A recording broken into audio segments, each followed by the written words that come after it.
doon na puputol yung paa ng ating main filter capacitor, tapos na tatanggal sa hinang o humihina.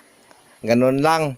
Pag may ugong, tapos pag na-check natin sa speaker out, wala namang DC out, safety yon, hindi nanununog ng speaker, pero umuugong pa rin dahil nga sa hindi na balance yung kanyang split supply, yung minus at saka plus or positive or negative supply niya ay hindi na balanse. Kagaya nung nakita natin kanina, yung kanyang